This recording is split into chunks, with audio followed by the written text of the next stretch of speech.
In this video, bringing you guys the worst to best Bloodline reworks. So these are going to be only Bloodlines that I consider reworked. You know, slight buffs don't count. So Naramaki does not count because it actually did not get reworked. So if you guys enjoyed this video, hit the like button. Let's get right to the video, guys. Coming in 12th place is going to be Ashes Storm. Now, the reason why Ashes Storm is going to be this low in this list is that recently another Bloodline actually got a rework, and Ashes Storm is just sincerely just extremely outdated. So when it comes to Ashes Storm, a lot of the moves are really finicky, or they're just really hard to hit on someone that's actually moving. As you guys can see, they're hitting on him because he's standing still, but if he were to actually be moving around, I can guarantee you that none of these abilities would hit. Now, the third ability is kind of simultaneously the best and worst ability of Ashes Storm, because the third ability here, as you guys can see, it actually auto tracks them. Now, it does completely auto track. Unless they're stunned, you will never ever make any use out of this ability, and you're also place locked, so that's a huge disadvantage, as you guys could probably imagine, you know, getting your face slammed in while you're place locked. This E-Spec is just the casual grab slam move, but actually has less range than some of the other ones, so it's not as good because the range isn't as far. But the stats on the mode are actually quite good, and unfortunately, guys, you cannot M1 combo with this, because as you guys can see, when you M1, it knocks him back insanely far, and as you guys can probably imagine, that is not good at all. Coming in 11th place is going to be Okami. I'm sure you guys know why this is going to rank this low. Okami's going to rank this low simply because Okami, just the moves are very finicky to hit. So the C-Spec here, it does knock them back. If you place lock them, it does like 200,000 damage, which is obviously a lot of damage, but the fact that it's kind of hard to hit brings it down. The actual abilities of Okami, the first ability is actually quite good. It is a block break. It does 50,000 damage in mode. No, it's very good overall. The second ability, it dashes towards them. Like, nothing is inherently bad about Okami, but the only good thing about Okami, in all honesty, is going to be the C-Spec if you can hit it. If they buff the C-Spec and made it so you could hit it easier, it'd be a lot better. But yeah, Okami's going to rank this low, just because all the abilities in general just aren't as great as the other reworks. Coming in 10th place is going to be Wanziame. Yes, you heard that correctly, Wanziame. Now, this actually, Bloodline actually got a rework a long time ago. It's a pretty old rework. But when it comes to Wanziame, the reason why it's going to rank it 10th and not the lowest on this list, it does have merits. The Z-Spec, as you guys can see, it makes you invisible when you M1 someone that actually drains chi from them. You know, that's kind of the merit of Wanziame. The actual abilities aren't that bad. You know, they do decent amounts of damage. The stun move is okay. And then obviously, it's like Wanziame in general isn't the worst thing in the world, but it's definitely not the best. And the Z-Spec does kind of carry the Bloodline. Coming in 9th place is going to be Kaijin. Now, Kaijin's going to be coming in 9th just because the Kaijin rework isn't the worst thing in the world. You get a monkey that helps you out. The monkey, it teleports to them. You know, it does M1s. The only bad thing about the monkey is it dies extremely quickly. It's like 3 hits and the monkey immediately dies. So that's not that great, but the cooldown is quite low with it. Now, one of the best things about Kaijin is actually the new weapon spec. As you guys can see, it actually hits them a few times now. It doesn't knock them back or anything. It also does block break. The other abilities of Kaijin, as you guys can see, that ability does a lot of damage, especially with that burn effect there. The second ability here is going to be it's going to be kind of like a ash ball ability. It's not the greatest thing in the world. It's kind of weird in all honesty. And then the third ability is going to be the boss killing move. If you actually can use Menza chains on them, this move could actually do a lot of damage to people as well, but it's mainly meant for boss farming. But Kaijin's going to rank this high just because I feel like it has more versatility than the ones below it. And in all honesty, like, who doesn't like using a monkey? I mean, like, come on, man. Now, coming in 8th place is going to be Azarashi. Now, this one may actually surprise some people, but Azarashi has gotten some major buffs, and the rework actually has helped it out a ton. So when it comes to Azarashi, the rework, the old one, it's very, very old. It got reworked a long time ago, but with the actual rework of Azarashi,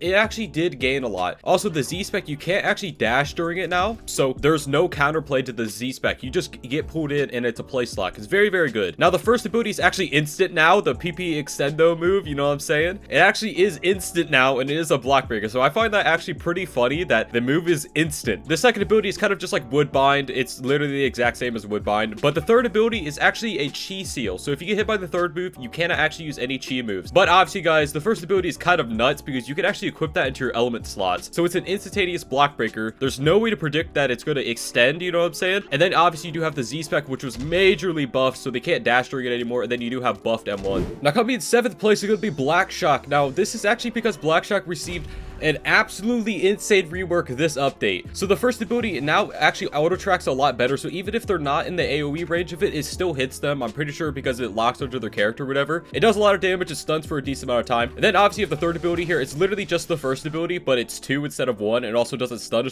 as long as the first one. Now the second ability of Black Shock is a lot like actually Aiden's Mud second move, but I would actually say it's a little bit better because it's actually faster. So with that ability, it's going to be an AoE around you that stuns, but that, guys, these abilities, even though they're a lot better than they used to be, is not the reason why Black Shock's going to be in here. It's going to be because of the absolutely insane range that Black Shock actually has. So as you guys can see, I'm this far away from him. And I just want to remind you that this is a Z spec. Okay, so as you guys can see, I was that far away, and I'm quite literally just a few steps from hitting him. Not to mention the abilities actually do have quite good stunning, and you know, Black Shock probably is going to be really good for M1 combos, considering it's a Z spec. Hey you, yeah you, have you remembered to hit that like button on the video yet? If you haven't already, go ahead and do it. Now coming in 6th place is going to be Lava. Now this one definitely is going to surprise some people. It definitely surprised me. I mean, come on, like Lava used to be the worst bloodline in the game by a large amount, but now it actually is really good. It actually does a lot of damage, especially that lightning, like the lava ball ability. It does a lot more damage than it probably should, in all honesty. You have the second ability here. It's gonna be a lava floor move. I think this is definitely the weakest move of Lava. It should have got changed with the rework, but you know, it isn't the worst thing in the world, and I actually knocked him up, bonk, hit him down, you know, slam him. The third ability here, the actual lava pillar move, it actually does a lot of damage as well. I think they actually nerfed the damage values on Lava a little bit after the rework, especially this update, because these damage values seem a little bit lower than they were before, but it still does a lot of damage. Now coming into 5th place is going to be Sand. Now Sand's going to be coming to 5th because the mode actually got major changes. The actual moves got major changes. I'm going to be honest, the only thing bringing the bloodline down is actually the tie on the mode. I understand why it's that low. I find it funny, in all honesty. The M1s don't knock back. They're actually buffed M1s that don't knock back. That actually is quite good. The Z spec here, it's a new Z spec, so it actually is like a sand slam ability. Boom, hit him in the ground, but it's a 30-second cooldown, not that great. And then the weapon spec has a 3-second cooldown. 3-second cooldown on the weapon spec. So,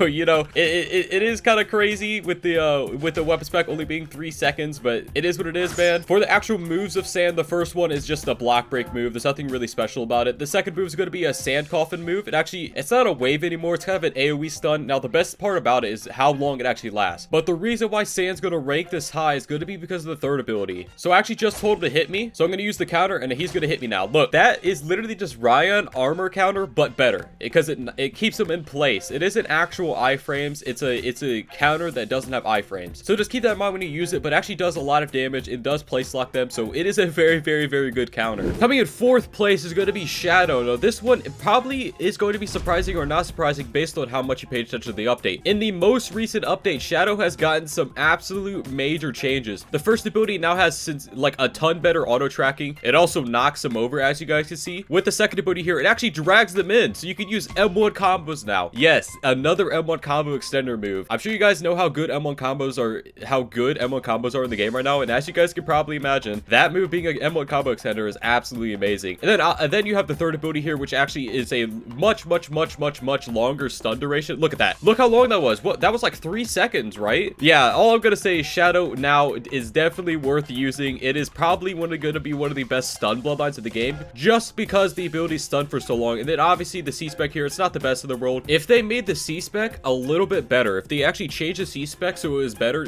Shadow would actually unironically be one of the best bloodlines in the game with the moves right now. All right, so coming in 3rd place is going to be Rengoku. Now I'm sure you guys know why Rengoku is going to be coming in 3rd now. Rengoku's rework is absolutely insane. I do think it's very buggy though. The clones here, they do body block you. It's very hard to use the mode in actual PvP because they body block, so you actually will get flung around and crap like that. These definitely need to be no clip, but even without the mode, Rengoku is actually very good. You have this ability that you don't even need to hold down, but you can hold it down. It has iframes after you cast it, and he is now getting attacked by the clone. You could also yoink him in like this, so that's very good. It's basically just Kagoku's old second move. And then obviously, guys, you have the third ability here. It is a block break. I had someone in the comment section on the Rengoku showcase say it wasn't a block break because they didn't get pulled up if they're blocking. It breaks your block. It's not a pull if blocking move. It's a break block move. Like, come on, man. And then obviously you do have the modes here. I'm not going to go through and show you guys every single mode because that's going to take a second, but the best one is going to be the Animal Spirit. It does upwards of 100,000 damage, so yeah, that's pretty nuts, and it actually doesn't even knock them back at all. So if you place lock, he's dead. I was only using Rengoku there, and he is literally dead from Rengoku's moves. I didn't even use all of the clones, but yeah, them body blocking you is the only reason why Rengoku is going to rank this low. Now coming in 2nd place is going to be Sengoku. I'm going to be using the third mode of Sengoku just because I do think the third mode is the best. But when it comes to Sengoku, it's going to rank this high. It has so many high frames. It has such high damage output. Really good combo potential with that second move right there. It has one of the best counters in the entire game. For some reason, the iframe actually lasts a lot longer than it should. As you guys can see, the thing on the screen didn't last that long, but the actual move itself lasted a very long time. You obviously do have a Z spec, the C spec of the third mode. When you click him, boom, slam him in the sky, hit him with your giant Rasengan fist. Oh, it's a Chidori. I know. I just want to make people mad. They got really mad mad the last time I called it a Rasengan. Obviously, guys, you have a weapon spec here. It does a decent amount of damage, but for some reason, the throwable ability doesn't actually carry over between all the different... Wait, where'd he go? I'm pretty sure he just got... Dude, that move just glitched him out of the map. What just happened, man? Sunbokuu so strong it glitched him out. By the way, guys, what is your favorite Bloodline rework in the game? Feel free to tell me in the comments below. I will be reading them. Now, coming in first place is going to be Tengoku. As you guys have probably expected throughout the video, Tengoku's going to be in first. Now, I do like Tengoku the most out of every Bloodline on this list, and I may be biased towards it. I just want to let you guys know that I may be biased towards it. But, I mean, like, come on. Who doesn't love doing, like 60 million damage to people? Who doesn't like that? It's absolutely crazy how much damage this Bloodline actually does. The throwable is the old C-spec that does a ton. M1s you can't combo off of because it doesn't knock him back far enough that you can't combo. So you can't actually M1 combo with it. The first ability is going to be a super high damage ability that it like knocks him back. Second ability is one of the literal highest damage abilities in the entire game. He's already dead. I didn't even go through all of the moves of Tengoku and he is already dead. Not to mention the actual mode gives you a pretty decent stats, all things considered, for how good the mode actually is. Now, the beam ability, it is instant. It's an instant beam, cannot be canceled. It actually does so much damage to people. I mean, like, listen, I am probably biased towards Tengoku, but I'm pretty sure a lot of people can agree that Tengoku is absolutely insane. The damage output is nuts, man. Anyways, guys, that's me for this video. If you guys enjoyed this video, hit the like, subscribe, guys. Bye-bye.